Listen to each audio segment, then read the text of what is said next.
Vamos a el martes pasado. Reiniciamos o continuamos el estudio sobre el Evangelio según Mateo. Nuestra primera reunión fue el martes pasado, en el capítulo 2, versículo 1. No alcancé a terminar algunas cosas importantes, algún otro día, no ahora creo.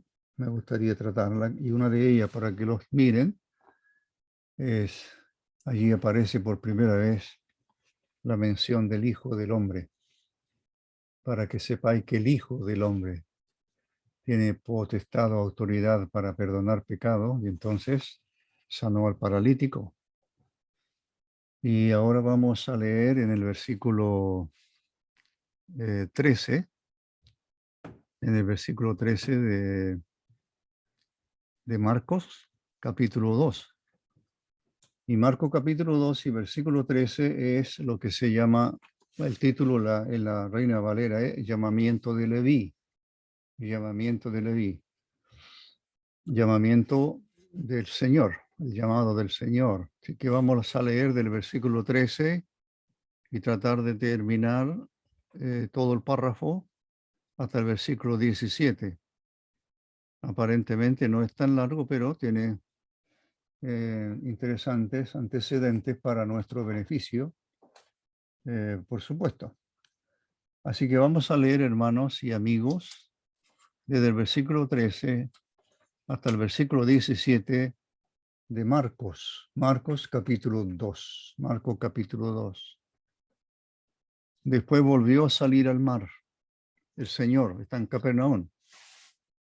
No ha salido de la región ahí, según Marcos, desde que se bautizó. Recorrió regiones por ahí alrededor después de sanar al leproso, este leproso que fue desobediente a él, al mandato de que no dijera nada a nadie, y eso que no obedeció le impidió a él entrar en la ciudad y acercarse más a los hogares o a la sinagoga. Así que más estaba en las afueras de Capernaum. Capernaum era en el lago de Tiberia, allí era una zona pesquera, era un lugar de allí fue donde el Señor encontró a Pedro y su hermano Andrés y Juan y Andrés, Juan y Jacobo y Andrés y Pedro, y los llamó. Fueron los primeros llamados, según Marco, fueron los primeros 4 llamados.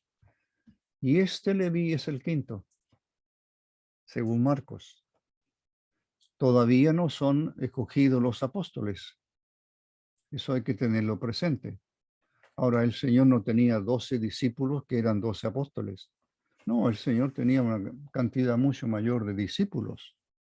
Recuerde que en una oportunidad envió a 70 y los envió a predicar allá en la zona de Samaria, más bien. Así que de esa cantidad de discípulos que empezaron a seguirlo, el Señor escogió a 12. Y el evangelista dice para que estuvieran con él y para enviarlos a predicar. Para eso los escogió. Entonces ahora dice, versículo 13 de Marcos 2, después volvió a salir al mar. Y toda la gente de los alrededores venía a él y él les enseñaba. Y al pasar el Señor vio a Leví. Ya hablaré de Leví. Vio a Leví, hijo de Alfeo, sentado al banco de los tributos públicos. Y le dijo el Señor a Leví, sígueme, sígueme. Y levantándose, Leví le siguió. Aconteció que estando Jesús a la mesa en casa de él, muchos publicanos y pecadores estaban también a la mesa juntamente con Jesús y sus discípulos, porque había muchos que le habían seguido. Y los escribas y los fariseos, primera mención de los fariseos. Los escribas ya habían sido mencionados en el párrafo anterior, pero esta es la primera vez que se mencionan los fariseos. Vamos a ver quiénes son, aunque ustedes ya lo saben. Y los escribas y los fariseos, o como dice una versión, y los escribas que eran fariseos. casi la mayoría tal vez eran fariseos, viéndole comer con los publicanos y con los pecadores al Señor, dijeron a los discípulos, ¿qué es esto? ¿Que él come por el Señor? ¿Que él come y bebe con los publicanos y pecadores? Eso dicen los escribas, los publicanos y fariseos. Es una crítica, ¿verdad?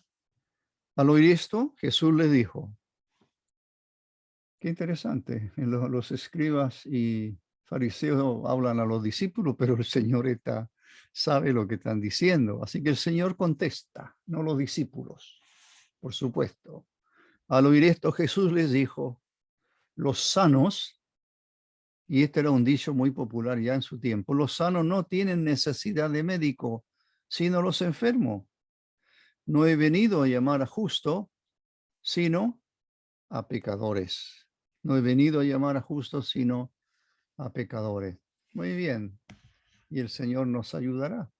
Confiamos para aprender un poquito más de su palabra y específicamente en este evangelio, el evangelio de Marcos, que, como ya he dicho antes, habría sido el primero de los 4 que se escribiera, Marcos, dirigido mayormente a la iglesia primitiva que no tenían mucho acceso a información de las escrituras, específicamente iglesias gentiles, a diferencia del pueblo judío que se habría convertido al Señor, algunos, muchos de ellos, sí tenían sus sinagogas, pero la iglesia gentil no tenía mucho material para conocer mejor al Señor y conocer mejor la palabra de Dios. Entonces aquí Marcos, voy a introducir un poquito, recordar algunas cosas ya dichas. Marcos, lo que está desde su comienzo, él empezó a demostrar, me parece que en su propósito, dejar claro la autoridad mesiánica de Jesús de Nazaret. Aparece de repente en Marcos Jesús de Nazaret. De Galilea viajó a Judea y allí es bautizado por Juan. Eso es lo primero que leemos. Pero Marcos comienza allí y comienza a hablar, a mostrar ciertos episodios ocurridos que lo que hacen es resaltar la autoridad mesiánica de Jesús de Nazaret. También, aparte de ello, está proclamando la autoridad para predicar el reino de Dios. No solo Él es el Mesías, sino que también Él tiene plena autoridad para predicar, proclamar el reino de Dios. Así comienza el Evangelio de Marcos. Empezó a predicar el reino de Dios, las buenas nuevas del reino de Dios. También Marco dejará en claro la autoridad para que Cristo llame discípulos. Y eso es lo que hace con los primeros 4, que son pescadores, que ya mencioné.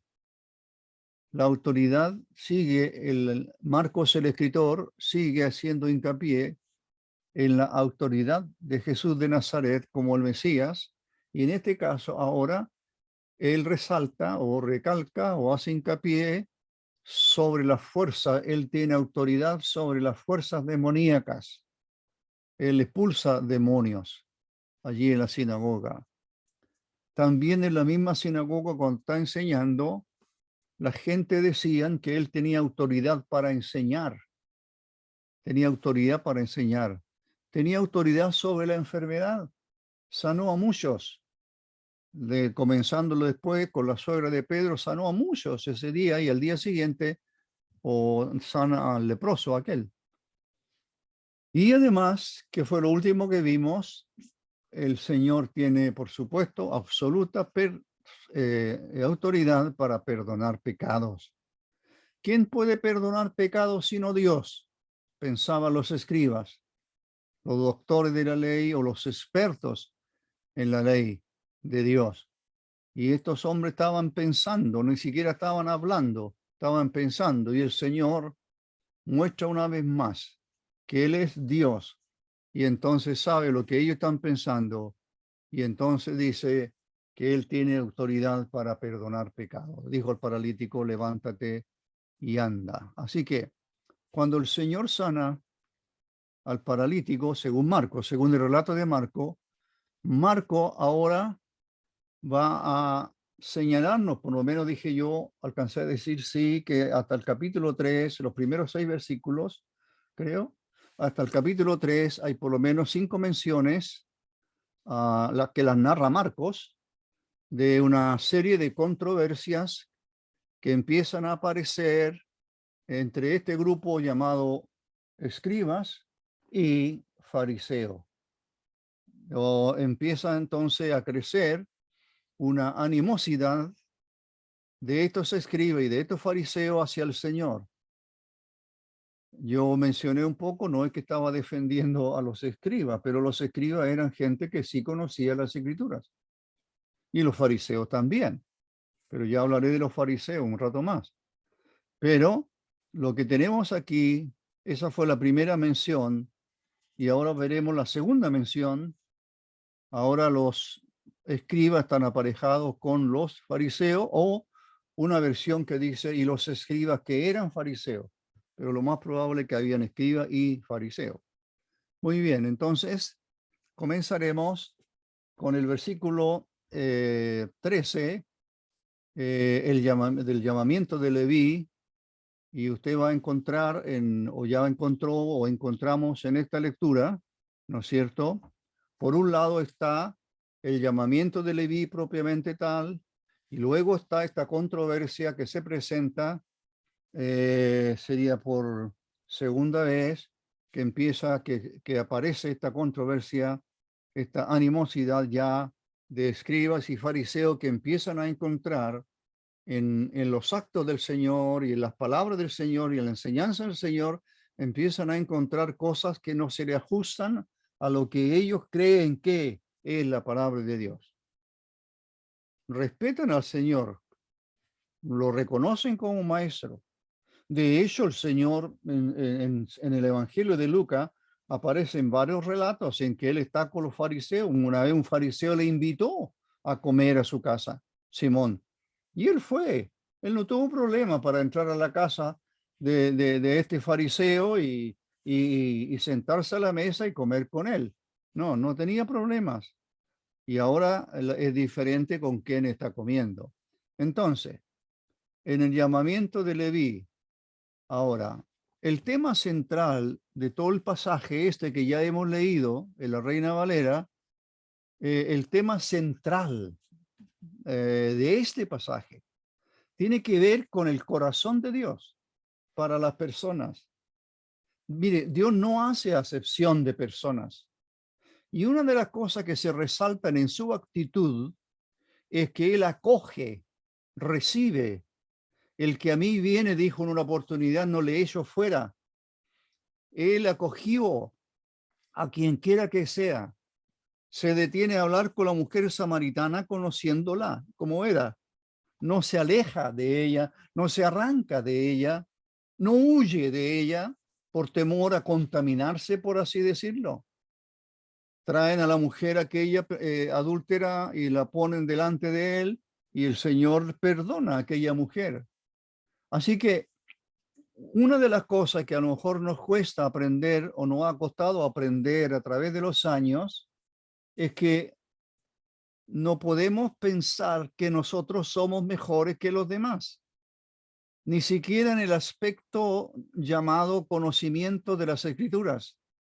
No podemos ser la iglesia, es que nosotros somos los creyentes y los demás no tienen el conocimiento que nosotros. No, eso sería realmente, jamás el Señor aprobaría aquello, jamás, jamás. Entonces, el tema central en este pasaje que vamos a mirar es el corazón de Dios abierto, absoluto, de absoluta o de una total misericordia y gracia para con el perdido. El Señor dijo que Él había venido a buscar y a salvar lo que se había perdido. Y Jesús no hizo jamás, hizo acepción de persona. Viene Nicodemo por la noche a hablar con Él, lo atiende amablemente lo atiende y conversa con él. Así, no importa quién o quiénes se acercaban a él estaba a disposición. A eso vino, a enseñar la palabra de Dios, a salvar al perdido. Y donde habían personas, será nuestro primer punto, creo, donde habían personas, allí el Señor aprovechaba la oportunidad para anunciarles el mensaje de salvación. Entonces, en el versículo 13, lo leo ahora en otra versión, Jesús de nuevo salió a la orilla del mar, el mar de Galilea, y dice que una gran multitud, muchísima gente, se juntó a su alrededor y les enseñaba. Así aquí está el Señor. Recorre pueblos, pequeños pueblos, recorre lugares. Aquí está en Capernaum, aquí va hacia el mar y una gran multitud le sigue o se junta a él o alrededor de él, a su alrededor. ¿Y qué hace el Señor? Predica, les enseña. Hermanos, ahí tenemos una primera gran verdad que debemos aprender, porque la responsabilidad nuestra, por así decirlo, no es diferente a la del Señor, no es diferente a la de los apóstoles, no.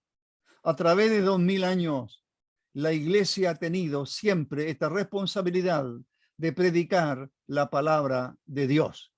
El evangelio es un mandato del Señor, predicarlo a las multitudes, predicarlo a donde quiera, sea uno, sean 20 o sean miles, no importa dónde, no importa dónde. Nos acostumbramos o mal acostumbramos a encerrarnos en un lugar y allí predicamos el evangelio. Y entonces no llega a veces casi ningún inconverso a escuchar. No llegan. Entonces, ¿dónde están ellos? Bueno, están en la calle, están en la plaza, estarán en algún lugar allí, en alguna parte ahí.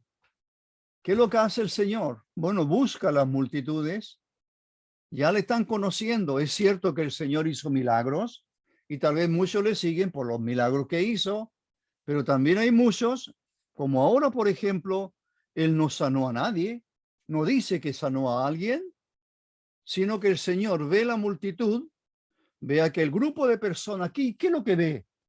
Ve personas, ve hombres y mujeres, ve personas necesitadas de oír la palabra de Dios. Y Él vino a eso, a enseñar. Vino a morir por los pecadores, pero en estos 3 años y fracción que dura su ministerio público, Él aprovechó oportunidad que tenía en una casa, en la sinagoga, en el templo, en un cerro, en el mar, en el campo, no importa. Como dijo Juan Wesley en alguna oportunidad, este predicador tan famoso, ¿qué es lo que dijo él? El mundo es mi parroquia, el mundo es mi parroquia. No es una iglesia determinada, por así decirlo. No, el mundo. Mi púlpito está en cualquier parte. Mi púlpito está en cualquier parte, en cualquier esquina de una calle o en cualquier lugar, donde quiera que hayan personas y tienen la disposición de oír, allí tenemos que estar para predicar la palabra de Dios. Creo que eso es lo primero que debemos aprender, si es que a lo mejor sí lo sabíamos, pero a lo mejor no lo ponemos en práctica. El compañero que se sienta al lado nuestro en la clase, en cualquier lugar, el que trabaja a mi lado, tendrá que ir conociéndome que yo tengo un mensaje de salvación que darle y hay que dárselo. Así que Jesús de nuevo salió a la orilla del mar, ve esta gran multitud y allí les enseña. El ministerio de Jesús está en acción. Su ministerio más apreciado, aparte de ir a la cruz, ya insisto, pero su ministerio más apreció o disfrutó fue ver multitudes, ver personas a su alrededor, hambrientas, con una gran necesidad del perdón de Dios, con la gran necesidad de sus pecados que le abruman. Y el Señor sabía a esa persona, conoce a esa persona. María Magdalena, de ella echó 7 demonios. Sí, transforma al ser humano. Mire el endemoniado gadareno, absolutamente transformado por el Hijo de Dios y dispuesto después a seguirle. El Señor le dijo, no me sigas. Más bien ve a tu casa y cuéntale a los tuyos lo que el Señor ha hecho contigo. Así que eso es lo que tenía que hacer. Y les enseñaba, leemos el pasaje, vuelvo a insistir en esto, les enseñaba. Esta reunión es para enseñar, el jueves para enseñar, tenemos reuniones para enseñar, pero hermanos, tenemos la gran responsabilidad de anunciar el evangelio a los perdidos. Así que, terminando este versículo, el mensaje es, el consejo es para nosotros, para mí, para usted. Aprovechemos, hermanos, aprovechemos cada oportunidad que se nos presenta para enseñarle a las personas el camino de salvación, enseñarle que sí hay un Dios, que sí hay, y que delante de él, sí, claro, somos pecadores, merecemos la condenación eterna, pero Dios en su amor quiere salvarnos. Hay un Salvador dispuesto por Dios, es su Hijo, que murió por nosotros. Versículo 24. Mientras caminaba,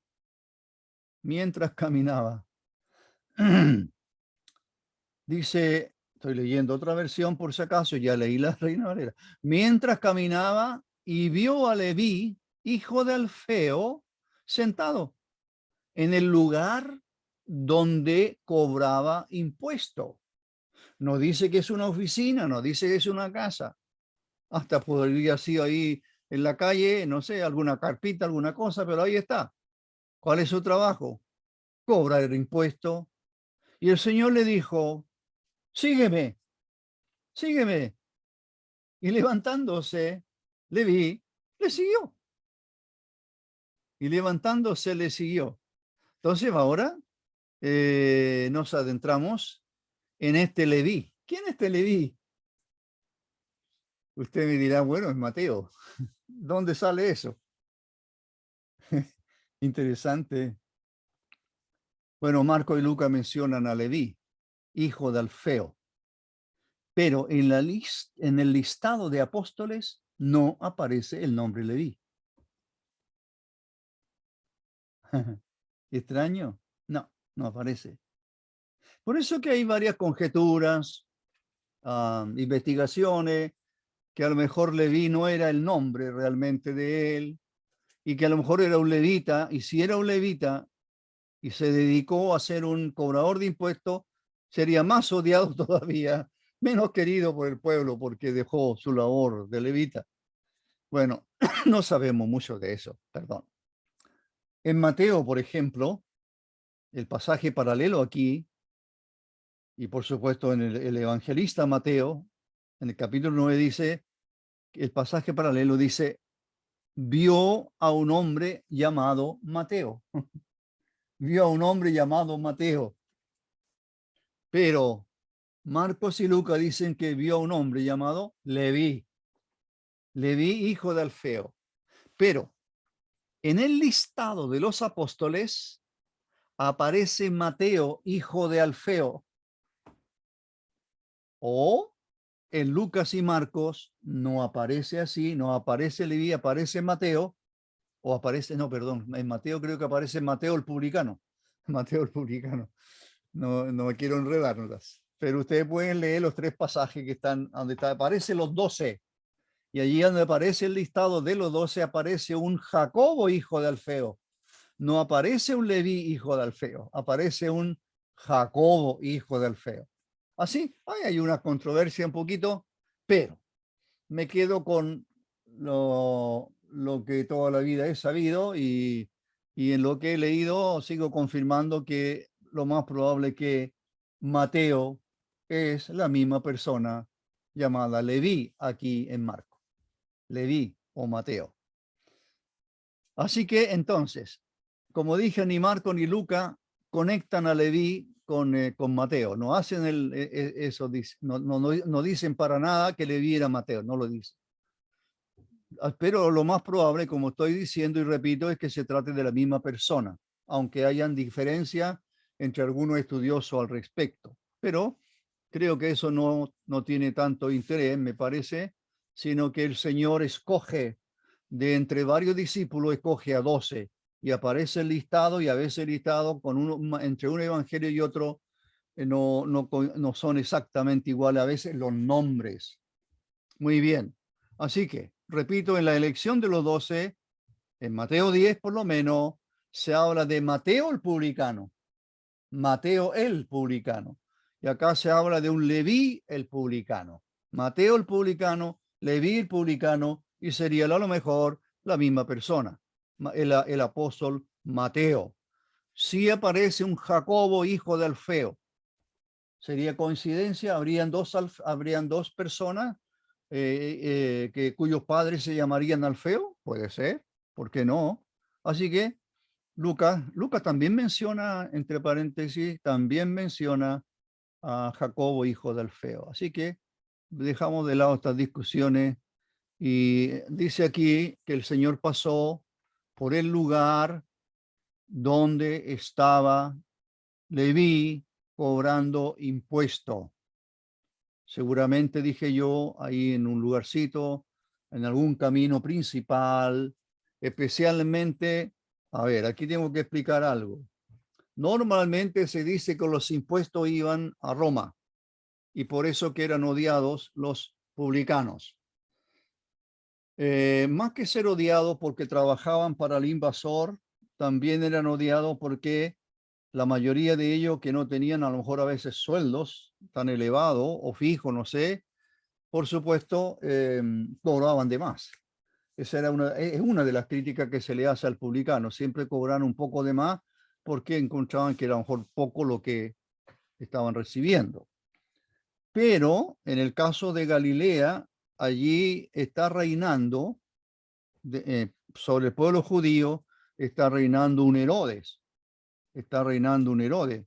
Así que también es una conjetura como antecedente para que no tengan problemas si leen o escuchan o algo, leen, puede ser que en este caso específico Leví o Mateo estaría cobrando impuestos tanto para Herodes como para los romanos. Y eso sí que sería tremendo el impuesto, ¿verdad? Muy bien. Entonces, el lugar donde cobraba impuesto. El impuesto sobre la pesca, si era un camino principal, podrían ser el comercio que pasaba por allí y tenían que pagar impuestos, y eso lo cobraban ¿quiénes?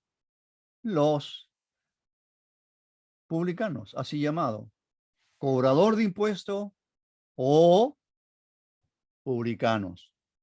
Eran aborrecidos en general por el pueblo, sí, aborrecidos por el trabajo que tenían, aborrecidos ¿por qué? Porque cobraban de más, aborrecidos ¿por qué más? Porque cobraban algo que no tenían por qué cobrar, porque ellos eran un país, por así decirlo, independiente, etcétera, y por qué tendría que estar pagando impuestos. Todas esas cosas se podrían decir de los publicanos como para concluir la razón de por qué eran tan aborrecidos, ¿eh?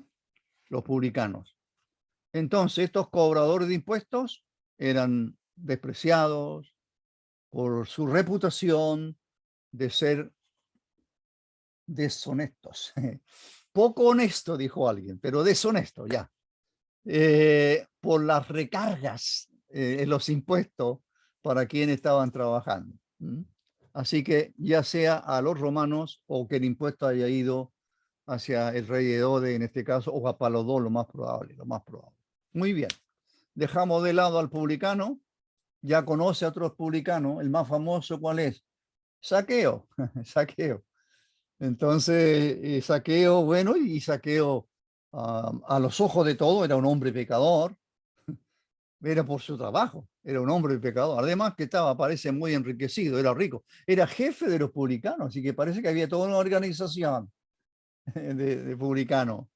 Y Saqueo, cuando el Señor entra en su casa, la crítica es ¿cuál es? Que había entrado a posar en casa de un hombre pecador. es más o menos la misma crítica que vamos a estudiar, a mirar ahora. Había entrado a morar en casa de un hombre pecador, pero el Señor dijo, la salvación ha venido a esta casa. La salvación ha venido a esta casa. No se olvide, al final el Señor, ¿cómo termina este párrafo? No he venido a llamar a justos, sino a pecadores. Los sanos no tienen necesidad de médico, sino los enfermos. ¿Quiénes son los enfermos? Los pecadores.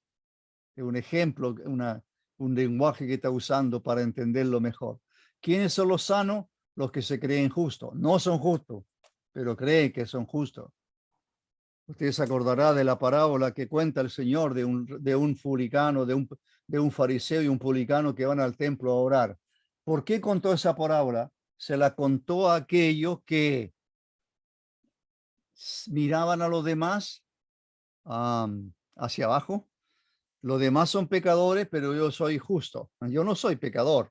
Entonces a ellos que menospreciaban, se creían a sí mismos justos y menospreciaban a los demás, el Señor contó la parábola del fariseo y el publicano. Muy bien, sígueme, dijo el Señor. Es un imperativo, tiempo presente. Seguramente es un llamado al discipulado. Todavía el Señor no escoge a los 12, pero esto es lo mismo que hizo el Señor con los 4 anteriores. Solo que a Pedro y a su hermano a Andrés le dijo, os haré pescadores de hombres, en uno de los evangelios. Pero el Señor, la palabra es la misma que usó para Juan y Jacobo. Sígame, o sígueme, sígueme, o síganme, sígueme. Eso es un llamamiento. Esto de sígueme es un llamamiento al discipulado. O sea, Jesús actuando como un rabino, y aunque eran los alumnos que buscaban un rabino, pero el Señor ve a este hombre llamado Leví o Mateo y le dice, sígueme. No le dice nada más, sígueme, sígueme. Es sorprendente. Es sorprendente ya lo que yo dije al principio. Lo que tenemos que mirar aquí es el corazón bondadoso, el corazón de Dios lleno de misericordia para llamar al perdido. No hace acepción de personas. Mire a quién escoge para ser discípulo suyo y del número de los 12. Escoge pescadores. Uno de los 12 era un celote. Ese era uno de los más peleadores, más de rebelde en aquellos de los tiempos contra los romanos, un celote, Simón el celote. Y escoge ahora ¿a quién? A un publicano. ¿Un rabino habría escogido a un publicano? No, no, no, no. Pero Jesús escoge a un publicano, hermano. No podemos estarnos fijando cómo viste la persona, cómo habla la persona, dónde trabaja la persona, cuánto gana la persona, qué estatus social tiene la persona. No, el Señor jamás ha pensado así, jamás haría eso, jamás lo hizo. ¿Cómo podríamos hacerlo nosotros? No, el Señor dijo, ir por el mundo y predicar el evangelio a toda criatura. No importa si es un cobrador de impuestos, si es un pecador reconocido, todos. Ya sea un catedrático de una universidad famosa, pues ya sea el mejor de los catedráticos, o ya sea el hombre más rico del mundo, o el más pobre del mundo, o el menos educado del mundo, el Señor llama a pecadores al arrepentimiento. Y aquí llama al servicio a un hombre absolutamente despreciado por la sociedad, no solamente por los fariseos y los escribas, sino por toda la sociedad. Eran aborrecidos. Y Jesús entonces coge un discípulo de entre una de las profesiones más, uno de los oficios me gusta más, uno de los oficios más despreciada de todas, más despreciado de todas. El oficio de cobrador de impuestos, llamado habitualmente publicanos, aborrecidos, odiados por las razones que ya di, y el Señor los llama. ¿Y qué hace Mateo o Leví? Deja todo, Dice eso lo que dice el otro evangelio, ¿verdad? Dejándolo todo, le siguió el llamado del Señor. Hermanos, para terminar este punto aquí, este versículo, nuestro soberano Señor escoge a sus siervos conforme a su voluntad. Él es soberano. Él elige conforme a su voluntad. Él conoce el corazón de cada uno, conoce el oficio, conoce sus facultades, conoce su estatus social, todo eso, pero no es eso lo que Él está mirando. No, no, no. No, el Señor está mirando, el Señor conoce el corazón y el Señor escoge y Él dice, muy bien, Él, sígueme tú, sígueme. Y eso es lo que hizo Mateo o Leví. Así que hermanos, no que hayan ventaja en nosotros, no hay mérito en nosotros, todo es de gracia. La gracia de Dios se manifestó. Eso es lo que dijo Pablo. Todo lo que era mi ganancia lo estimaba como ganancia. Ahora lo estimo como basura, como estiércol. ¿De qué me sirve haber sido el mejor de todos? No, la gracia de Dios, dice Pablo, lo alcanzó. Versículo 15. Dice el versículo 15 en esta versión, se fue, el Señor se fue a una cena en su casa. ¿En la casa de quién? Bueno, el Señor no tiene casa, podría haber sido la casa de Pedro, pero de acuerdo al otro evangelio, realmente es el publicano Mateo, quien hace un banquete. Voy a leer mejor el texto, le explico algunas cosas. Se fue a una cena a la casa de Mateo, se fue a una cena en su casa. Y mire, y muchos recaudadores de impuestos, muchos publicanos y pecadores. Esos eran los invitados. Y Jesús con los discípulos que ya tenía, se juntaron con Jesús y los discípulos a la mesa, dado que muchos de ellos ahora le seguían. Habían ya muchos discípulos que le seguían. Y de ellos, como ya dije, escogió después, más adelante, escogió a 12 para llamarlos apóstoles, con quien estuvo día y noche después. Así que, bueno, esto yo quiero decirle, hermanos, queridos hermanos amados, disfruten lo que dice el evangelista, disfruten lo que es el Señor, disfruten cómo actúa Él y sigamos su ejemplo, no hace diferencia de persona. Oye, aquella persona me parece muy simpática, muy agradable, le voy a hablar a él el evangelio. No estaré pensando que él se merece, no, no, no. ¿Y qué de aquel persona huraña o qué sé yo? No, ese no, es terrible ese caballero. Hermano, la salvación no la damos nosotros, la da el Señor, y el Señor transforma vida y transforma corazones. Así que esta comida en realidad es un banquete, dice otro evangelista, que es un banquete, es como una fiesta que Leví o Mateo hace para el Señor. Eso es algo interesantísimo. Un banquete para Cristo. Ahí abre su casa. Leví, Mateo abre su casa. Esta es la asistencia a un banquete formal o a una cena festiva. Es por un verbo que se usa, que no está aquí, no se tradujo así, creo, que tiene que ver cómo se sentaban. Se sentaban de esa manera para un banquete formal o una cena festiva.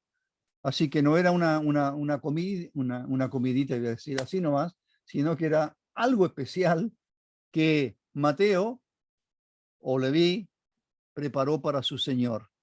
La implicación, hermano, es que como un acto tremendamente o profundamente de agradecimiento de este hombre que ha sido llamado por Jesús, este hombre quiere agradecer. De esta manera encontró él que era una buen forma de decirle al Señor cuán agradecido estaba de haberse fijado en él, tan odiado por el pueblo, pero aquí viene un rabino, aquí viene el Mesías, aquí viene Jesús de Nazaret, el Cristo, y lo llama a él. Lo llama a él. ¿Por qué me llamó a mí? Solo su misericordia. Ay, que a lo mejor vio algo bueno en mí. No, no vio nada bueno. ¿O tiene usted algo de bueno? No, nada. ¿Y qué vio entonces? Una necesidad imperiosa de salvación. Así que este hombre y nosotros debiéramos ser iguales, hermanos y hermanas, como Leví, como Mateo, ser profundamente agradecidos que nuestro Señor haya fijado su corazón, haya puesto su corazón en nosotros y nos haya llamado mediante el Evangelio, nos escoge para salvación. No miró nuestros pecados, sencillamente mira que nosotros somos necesitados de Él. Él quiere que seamos de Él y por eso invita al pecador, sígueme. Entonces, ¿y qué hace Mateo? Algo más interesante, ¿verdad? También, aparte de que el banquete que celebra de una gran comida, tal vez, es para su Señor que le ha llamado al servicio, hace Mateo algo interesante.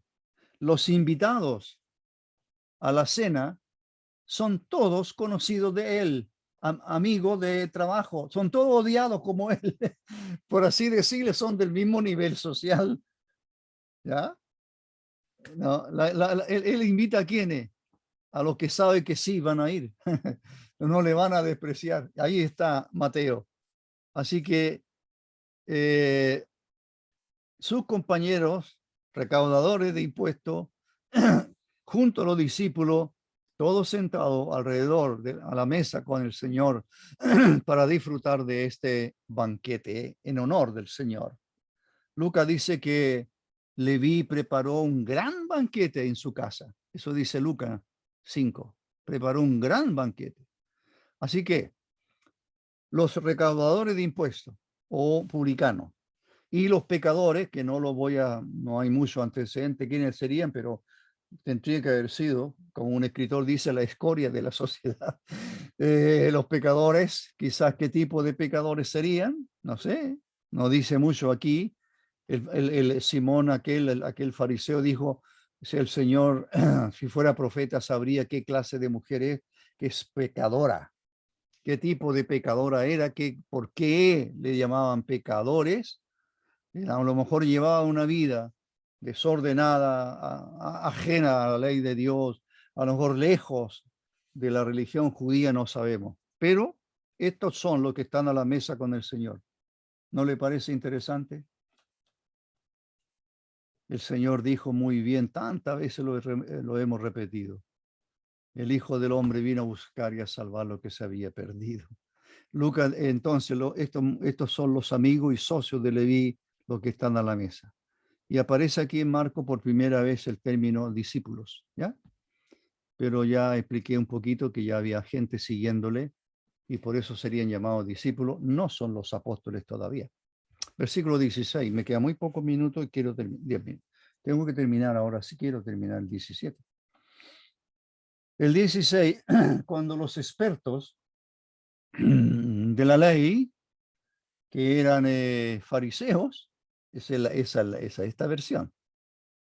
Cuando los expertos de la ley que eran fariseos, otras versiones dicen que los expertos de la ley o los escribas y los fariseos, ya como dos grupos, vieron que Jesús comía con pecadores y recaudadores, dijeron a los discípulos, ¿por qué come con los recaudadores de impuestos y pecadores? ¿Por qué? ¿Por qué vuestro Señor hace eso? ¿Por qué vuestro rabí o vuestro maestro hace eso? Eso no se hace. Aquí están los fariseos. Escriba de los fariseos. Aparece solo aquí esta frase en realidad, en este original, solo aquí.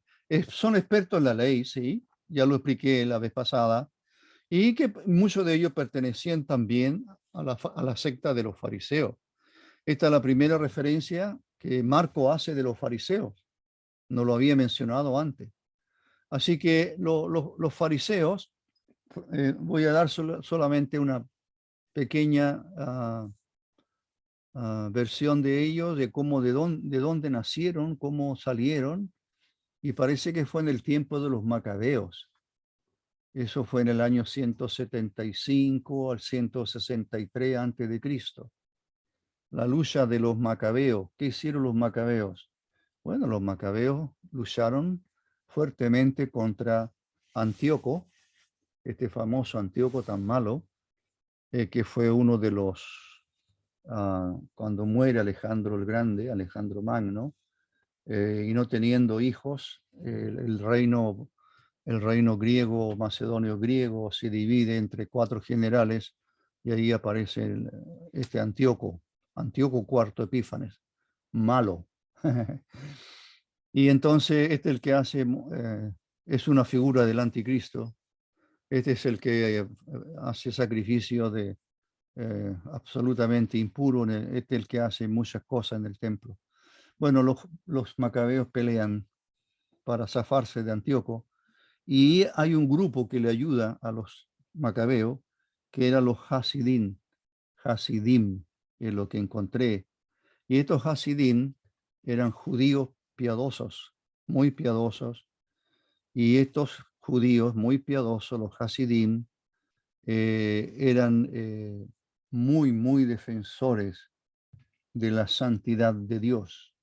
Así se cree que los fariseos nacieron de allí. Ahora, la palabra fariseo, la traducción o el significado que más se cree es separatista, separatista. Eso es lo que podría significar. Esta palabra separatista se deriva de fariseo. Así que se aplica a quiénes. Bueno, se aplica a un grupo de judíos que la obsesión más grande que ellos tenían era por la santidad de Dios. Bueno. Y por supuesto, ellos se separan de cualquiera, se apartan o se separan y aborrecen cualquier vestigio o representación de impureza. Así habrían nacido los fariseos. Y entonces, ¿por qué? ¿Qué pasó en el tiempo? Quizás en el primer siglo siguieron siendo así, pero de repente hubo un cambio. Y eso es lo que Jesús criticó. ¿Qué es lo que criticó el Señor de ello? Critica de ello que el modo hipócrita, la conducta hipócrita de trabajar que tenían ellos para conseguir sus objetivos. De hecho, interpretan las escrituras y le agregan como para hacerla más santa, por así decirlo, para hacerla a lo mejor más estricta. Y de esa manera el pueblo no fallara. Pero con eso, y lo peor de todo que el Señor criticó, y por eso la parábola la cité del fariseo al publicano. ¿Por qué? Porque eran los fariseos, ellos se consideraban justos a sí mismos y menospreciaban a los demás.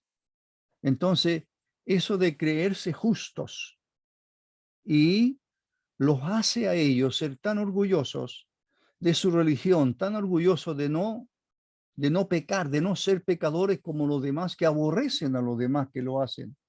Entonces, eso es lo que el Señor criticó. Ahora, no eran todos los fariseos así, por supuesto que no. Y ahí está el ejemplo, Nicodemo. Y Saulo de Tarso llega a conocer al Señor por la gracia del Señor y se transforma de un fariseo tremendo a un tremendo apóstol del Señor después. Pero los fariseos se obsesionaban con las cosas externas, y dejan de lado los temas que más le importaban a Dios. ¿Cuáles son los temas que a la más le importan a Dios? La justicia, la misericordia, la gracia, sí. Por supuesto, la santidad, pero no puede una persona, por eso que el vocablo se sigue usando hoy para decir, mire, esta persona tan farisea que es. O sea, critica a los demás, pero ella hace lo mismo y lo hace, por supuesto, escondido o escondida. Eso es ser hipócrita, por supuesto. Y los fariseos, de alguna manera, eran de este modo. Y cuando el Señor viene, entonces chocaron muchas veces y por eso lo llevaron a la crucifixión. Aunque, como digo, en Lucas aparece varias ocasiones en que el Señor tuvo relaciones, por así decirlo, amables con ellos. O sea, Si un fariseo lo invitó a comer, él fue a la casa a comer. Fue a comer, ni un problema. ¿Por qué? Porque allí tendría la oportunidad de conversar una vez más y enseñar la palabra de Dios. ¿Cómo nos gustaría o no ser como el Señor, verdad? No tener que estar escogiendo, no allí, sí, allí, acá, no, no, sino que ver la necesidad de la persona, ya sea que sea un publicano o sea un fariseo. Ambos necesitan la salvación, solo que el fariseo no reconoce que es un pecador, pero el publicano sí. Así que, ¿qué decían la gente? Ya estoy terminando. ¿Qué decían? O se tradujo decían ellos, o continuaron diciendo, depende de, creo, la forma verbal y del original, o dijeron en un sentido un poco del pasado, pero no importa eso, hermano, lo que interesa es que es el comentario que empieza a correrse entre los escribas y los fariseos, si es que son los dos grupos, o son escribas que son fariseos al mismo tiempo, no importa tampoco, pero lo que importa es lo que están diciendo. Lo que están diciendo es murmurar contra el Señor. Es una crítica que le hacen al Señor. ¿Cuál es la crítica? ¿Por qué? ¿Por qué? En otra parte dice, ¿por qué vuestro maestro? ¿Por qué come con los cobradores de impuestos o recaudadores de impuestos y pecadores? ¿Por qué vuestro maestro hace eso? Él no puede, él no debe hacer eso, porque se está contaminando. ¿Sabe que un fariseo no entraba a la casa de un hombre común y corriente? Y si un hombre común, un vecino común y corriente lo invitaba a comer, él no comía. ¿Sabe por qué? Porque podría existir la posibilidad que esa comida fuera impura, no estuviera hecha conforme a la ley, no estuviera y estuviera llena a lo mejor de, o estuviera contaminada con algo. Entonces, para ellos no contaminarse, era mejor no entrar a una casa de ella y no comer con ellos. Esos eran los extremos que el Señor eh, atacó. No, si el Señor lo invitó, eh, eh, Simón el leproso, como dice, o sería leproso antes, fue. Si lo invitó un fariseo, va. Si lo invitó un publicano, va. Entra a la casa, come con ellos, conversa con ellos, les enseña, por supuesto. Ese es el ejemplo máximo perfecto que tenemos nuestro Dios, nuestros hermanos, para conducirnos bien delante de nuestro Dios. Así que un fariseo muy escrupuloso, eran muy escrupulosos, tendrían muchísimo cuidado. Usted dice, ¿qué hacen estos fariseos y escribas? ¿Se ha preguntado? ¿Qué hacen aquí? ¿Por qué si ellos no están invitados? ¿Estaban a la mesa también? No. La mayoría de los antecedentes que uno mira, que uno puede encontrar, es que la misma mujer pecadora que entró, ¿cómo entró a la casa? Porque las puertas están abiertas, la casa, y las personas están a la puerta y miran y escuchan las enseñanzas del rabino. Si es un rabino conocido que está invitado a comer, lo más probable que va a presentarse una muy buena discusión, una buena conversación. Ahí están mirando. Y los escribas y los fariseos andan tras el Señor para ver qué es lo que enseña y a ver si qué pasa con él. Entonces, por eso están ahí. No es que estén invitados a la comida, al banquete. Termino con el 17 y estoy justo en la hora. Al oír esto, al oír qué, la crítica, Jesús responde, no es la gente sana la que necesita un doctor. Esta es la traducción que uso a veces. No es la gente sana la que necesita un doctor, sino la gente enferma. Bueno, eso dice usted, es así, es cierto, aunque uno a veces hace un examen de rutina, pero en esos años no había exámenes de rutina. No es la gente sana la que necesita un doctor, sino la gente enferma. Y agrega, no he venido a llamar a justos, sino a pecadores. Este era un proverbio común, encontré. No es la gente sana la que necesita un doctor. Entre los judíos era como un dicho, parece repetitivo. Y el Señor lo aplica, lo toma. Lo toma de la jerga del lenguaje popular del pueblo y el Señor lo aplica a su propio ministerio. Y entonces hace, por supuesto, las comparaciones. Y él dice, no he venido a llamar a los justos o a los sanos, porque ellos no necesitan Los justos no necesitan arrepentimiento, ellos creen que está todo bien, no necesitan.